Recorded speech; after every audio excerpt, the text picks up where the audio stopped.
બધા મિત્રોનું સ્વાગત છે। તો મિત્રો આ ભાઈ શનિભાઈ અને આ ભાઈ રવિભાઈ આ બંને સગા ભાઈ છે। એમણે માત્ર 2 ભેંસથી પશુપાલન ચાલુ કર્યું હતું અને અત્યારે લગભગ 100 જેટલી ભેંસો છે। તેમણે સ્ટાર્ટિંગમાં માત્ર 2 ભેંસો લાવી, એ પછી તેમને પશુપાલનમાં રસ જાગ્યો, એ પછી તેમણે 12 દુધાળા પશુ લોન યોજના લીધી। એમના પછી 10 ભેંસો લાવી અને એમ કરતાં કરતાં અત્યારે ટોટલ 100 ભેંસો છે। તો આપણે આ તબેલાના માલિકથી જાણીશું કે હાલમાં કેટલું દૂધ થાય છે, કઈ કઈ નસલની ભેંસો છે, કેટલા દૂધવાળી ભેંસો છે, અત્યારે તે દૂધ શું ભાવે વેચાય છે, એમાંથી કેટલો ખર્ચો થાય છે અને કેટલી આવક બચે છે, બધી A to Z જાણકારી મેળવીશું। તો વિડીયોને લાઇક કરજો, શેર કરજો અને વિડીયોને છેલ્લે સુધી જોજો। તો મિત્રો આ ભાઈ રવિભાઈ છે।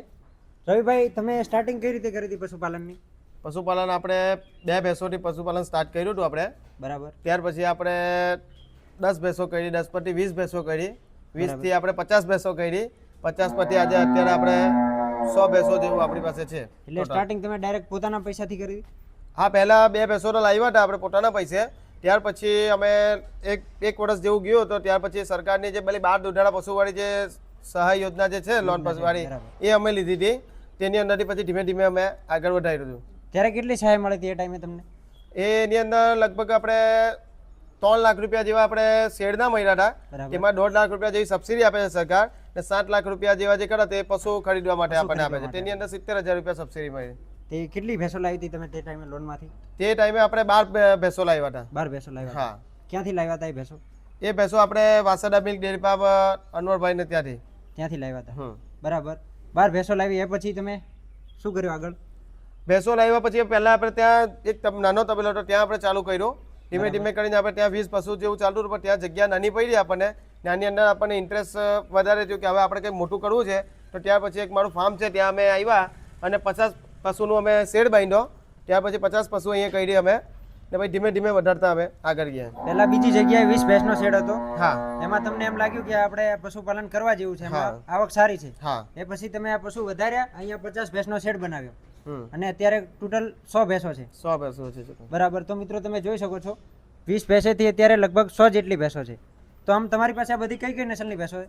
બધી આપણે ભાભર જંગલ આજુબાજુ, સુઈ ગામની જંગલની આજુબાજુની બધી ભેંસો, ભાભર જંગલની વધારે ભેંસો છે આપણી પાસે। ભાભર જંગલની ભેંસો? ક્યાંથી લાવો તમે, કોની પાસેથી લાવો? આપણે લાવીએ છીએ વાસડા મિલ્ક ડેરી ફાર્મ અનવરભાઈ ગાચી પાસેની। બરાબર। એમ શું કિંમતની લાવો ભેંસો?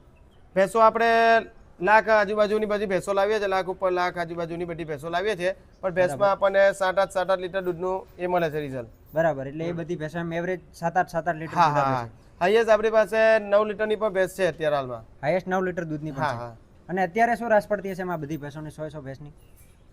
હવે અત્યારે તો આપણે લગભગ 350 લીટર જેવું એક ટાઈમનું દૂધ થાય છે આપણું। આખા દિવસનું 700 લીટર દૂધ થાય છે આપણું। આખા દિવસનું 700 લીટર દૂધ થાય છે? એ દૂધ તમે ક્યાં વેચો છો?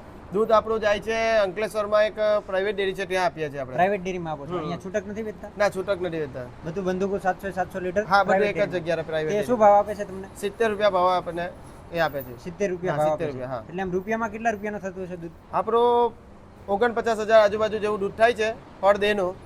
બરાબર। હા। એક દિવસનું 49,000 રૂપિયા? એટલે આમ મહિનાનું કેટલું થતું હશે? એ લગભગ આપણે 14 થી 15 લાખ આજુબાજુ જેવું થઈ જાય, વધઘટ એટલે 14-15 લાખ જેવું આપણું દૂધ થઈ જાય। એક મહિનાનું 14-15 લાખ રૂપિયાનું રોટેશન થઈ જાય? રોટેશન થઈ જાય, હા। બરાબર। તો એમાંથી કેટલો ખર્ચો થતો છે મહિનાનો?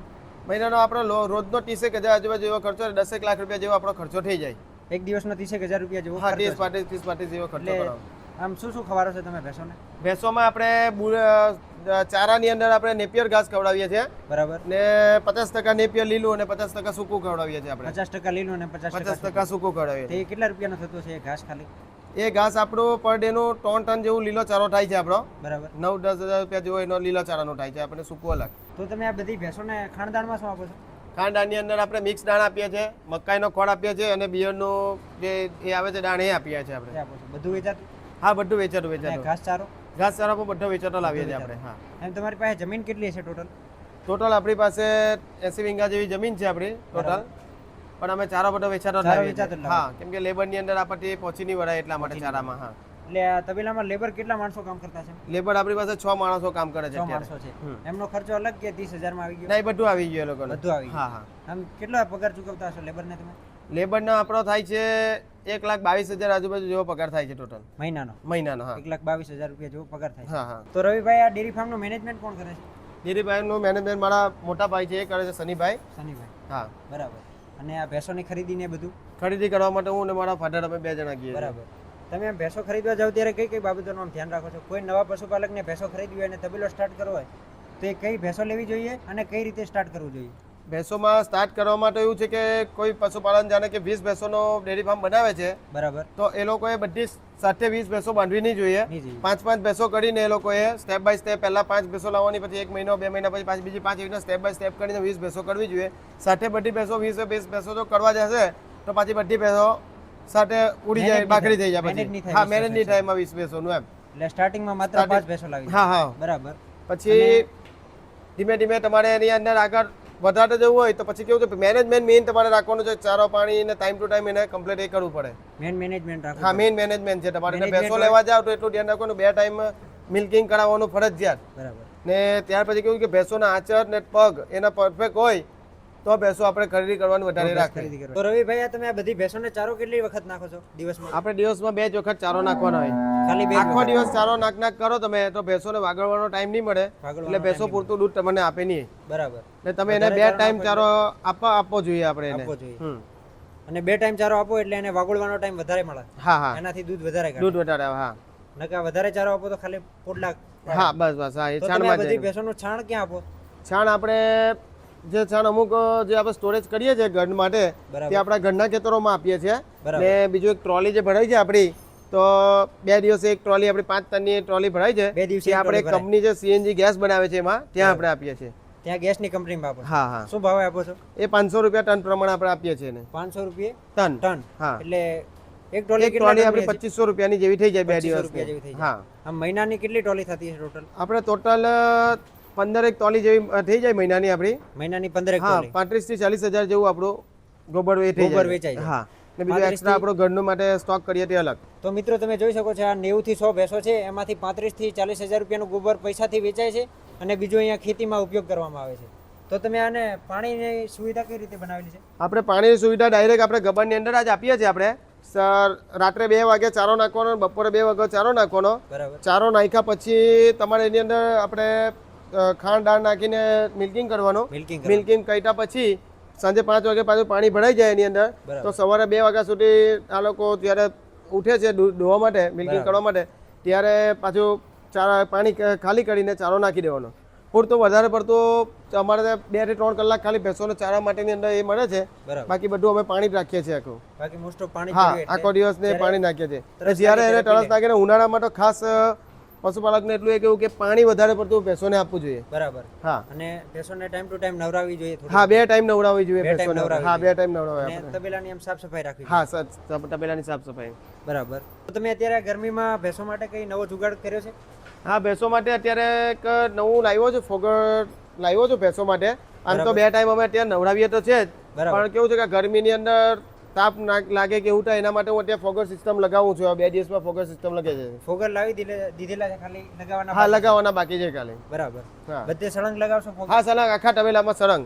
બરાબર. જેનાથી ગરમી નહીં લાગે અને દૂધ ઉત્પાદનમાં પણ વધારો. હા, વધારો થાય. હા, ભેંસોને જેટલી ઓછી ગરમી લાગે એટલું દૂધ ઉત્પાદનમાં વધારો હા થાય. હા. બરાબર. તો રવિભાઈ આ પશુઓના કઈ રીતે વિભાગ પાડેલ છે તમે? પશુઓમાં અલગ અલગ બધા વિભાગ છે. તાજી ભેંસોનો વિભાગ અલગ પાડીએ છીએ અને આપણે બાકડી ભેંસોનો અલગ અલગ રાખીએ છીએ આપણે. આ બધી બાકડી ભેંસોનો વિભાગ. હા, આ બાજુ આ બાકડી ભેંસો છે. આ બાજુ કેટલા દૂધ વાળે છે બાકડી ભેંસો? બાકડી ભેંસો અત્યારે હાલમાં 3.5 3.5 4 લીટર આજુબાજુની ભેંસો છે. આ બધી જે તાજી છે બધી 7-8 લીટરની ભેંસો બધી આ બાજુ.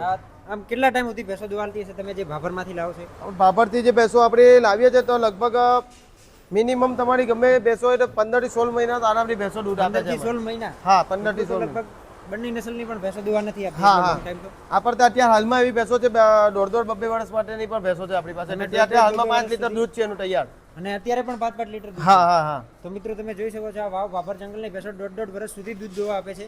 આ ભાગ કઈ રીતે છે આ રી? આ ભાગમાં પણ આ તાજો છે. બધી ભેંસો તાજી છે. આ બધી ભેંસો 12-13 મહિના જેવા થઈ ગયા આ છે. બધી બાકડી ભેંસો. હા, બાકડ ભેંસો. બરાબર. એટલે જે આ સાઈડના ભાગમાં જેટલી બધી ભેંસો છે બધી તાજી હા હા હા. અને આ ટોટલ બાકડી ભેંસો છે. હા હા. આ બધી એમ કેટલા દૂધ વાળે છે ગાયો ને બધી? ગાયોમાં પર ડેનું આખા દિવસનું 20 લીટર જેવું મિલ્કિંગ છે ગાયોમાં. બધીનું? હા. ને ભેંસોની અંદર પર ડેમાં આખા રાસ પ્રમાણે આપણું ટોટલ 4-4.5 લીટરની રાસ થાય ગયા. 4-4.5 લીટરની? હા હા. બરાબર. અને પેલી બાજુ જે ખાણદાણ રાખે છે તે શું છે? એ આપણે મિક્સ દાણ અને મકાઈ ખોળ છે. બરાબર. એનો સ્ટોક કરીએ છીએ આપણે. મકાઈ ખોળ અને મિક્સ દાણ. હા હા મકાઈ ખોળ અને મિક્સ દાણ. હા તો રવિભાઈ આ શું શું છે બધું આ દાણ? આની અંદર આપણે મિક્સ દાણ છે, મકાઈ ખોળ છે અને બિયરનું દાણ છે. આ 3 વસ્તુ આપણે મિક્સ કરીને પછી ભેંસોને ખવડાવીએ છીએ આપણે. બરાબર. એક ભેંસોને જે દૂધ પ્રમાણે આપણે 12 થી 13 કિલો જેવો દાણ આપીએ છીએ ને બાકડી જે પ્રમાણે દૂધ હોય એ પ્રમાણે આપણે જે ભેંસોને તાજી વહેલી ભેંસો છે ને દિવસનો 12 થી 13 કિલો દાણ. હા હા અને જે બાકડી ભેંસો છે એમને બાકડ ભેંસોને છે તે એ પ્રમાણે 5-6 કિલો આજુબાજુ આપણે આપીએ છીએ. બરાબર. હમ અને 12-13 કિલો આટલું બધું દાણ આપો એનાથી શું શું ફાયદો થાય? ફાયદામાં એ છે કે ભેંસો દૂધમાં આપણને સારામાં સારું દૂધ આપે છે ને લોંગ ટાઈમ તમે ચારો આપો છો તો ચારામાં છે ને ભેંસો વધારે પડતું છાણ પાડે છે હા. ને દાણ આપવાથી તમારા દૂધમાં તમારું લાંબો ટાઈમ સુધી પકડી રાખે છે દૂધ. દૂધ આપે પછી વજન વધે, હા એવા બધા ફાયદા થાય છે. ભેંસોની હેલ્થમાં એ થાય છે. દાણ ચારાથી એટલું બધું એ નથી પણ દાણથી તમારે એટલું એ રહી છે. અને આ કયું ઘાસ છે? આપણે નેપિયર ઘાસ છે. બરાબર. એ આનથી કટિંગ કરે છે. 50% લીલું અને 50% આપણે આ સૂકું એ જે ખરું ને એ ખવડાવીએ છીએ ઘઉંનું. એટલે બંને મિક્સ કરી નાખો. મિક્સ કરીને 50% આપણે ખવડાવીએ છીએ. એટલે બધું મિક્સ કરો એટલે કઈ હા જાય હાથે? આપણી પાસે સૂકા એના માટે આ ગોડાઉન બનાવ્યું છે તેની અંદર 30 ટનની કેપેસિટી છે આપણે. હવે અત્યારે આ ટાઈમ હવે થઈ ગયો છે, અત્યારે આપણે આ બધું આખો ગોડાઉન ભરી દઈશું હવે સૂકાનું, એટલે આખું ચોમાસા સુધી ચાલી જાય. બરાબર. હવે જે સૂકો ચારો લાવશો એ બધો અંદર ફરી હા હવે આ બધું અંદર એ થશે સ્ટોરેજ. બરાબર. અને આ કયું ઘાસ છે? આ પણ આપણે નેપિયર જ ઘાસ છે. એમાં બધા અલગ અલગ સુપર બુલેટ આવે છે, નેપિયર આવે છે, એવા અલગ અલગ ઘાસ છે આ બધા. એ બધું કતર કરીને ખવડાવો? હા એ બધું કતર કરીને જ ખવડાવીએ છીએ આપણે.